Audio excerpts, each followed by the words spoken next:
I'm here to offer some more tips for having a successful, happy, healthy relationship. So, the first tip would be don't assume that your way is the only way. Just because you've done it for the longest time, it's been effective for you, doesn't mean that your partner needs to do it that way.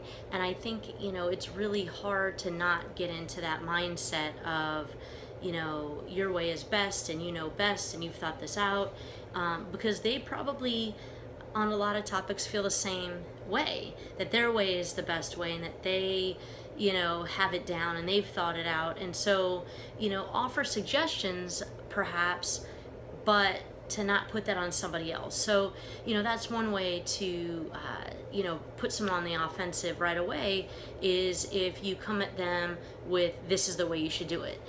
Because a lot of people don't notice, but they do it with little things, whether it's chopping, how to chop the onions, or how to do something with the kids, or how to do something in some other way. And so what I would recommend is, if you want to bring up a tip or something to do, if things are going really well, you can always ask your partner, hey, can I give you a suggestion?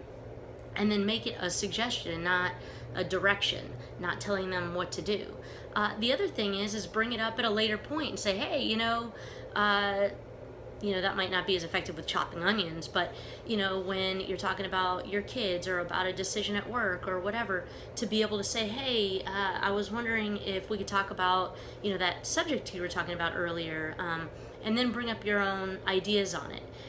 So the other thing is, when you're arguing, stay on topic. Don't bring in the kitchen sink to the whole thing. And what that means is, if your partner, for example, has an issue with, throwing your dirty clothes all over the floor all the time and not picking them up, stay on that topic, because that's what their thing is. That's what they brought up. Don't start saying, well, you do this, or last week you did this, or whatever. Stay on topic. If there's something that sparks another topic you want to bring it up at a later time. Don't bring it up in that setting. Let them have the full attention as to what they're talking about and what their concerns are. Whether you agree or disagree with their concerns, don't bring in why it's okay for you to do because of something that they did. Stay on topic. And if your partner tends to do this, change topics and stuff like that, then have a conversation with them. Show them this video even, but show them or talk to them at a time where you're not having an argument, and just say, hey, I was wondering if we can kind of make a rule that when we're arguing, we could try and stay on topic. And so if there's something else that gets brought up, then we can almost like make a list of stuff we want to talk about, but that whoever brought up the topic first, we stay on that topic.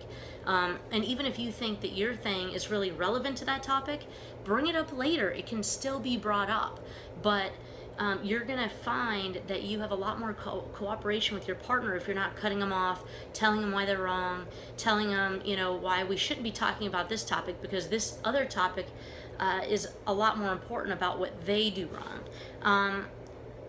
The other thing is to keep your side of the street clean. And I'll say that a lot to my clients, and I'll say that a lot probably in the videos as well.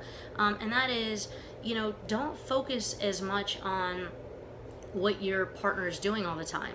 You could tell them what your preferences are, you could tell them what you want and what you need, but keep your side of the street clean. Do the things that you need to do to have a good conscience about what you're doing and who you are and the character that you have.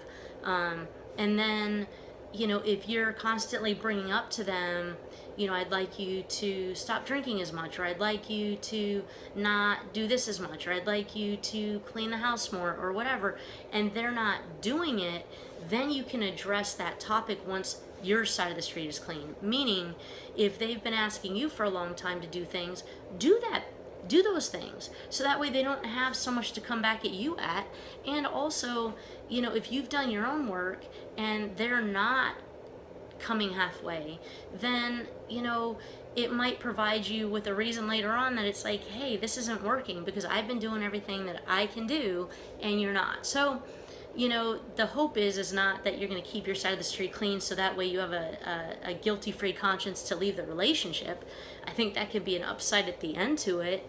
Not that there's really any upsides to a relationship ending, but it allows you to have a free conscience when it has to do with when the time comes that you've done everything you need to do on your end to then talk to your partner and say, hey, I have these concerns. So I hope those things were helpful, and have a great day.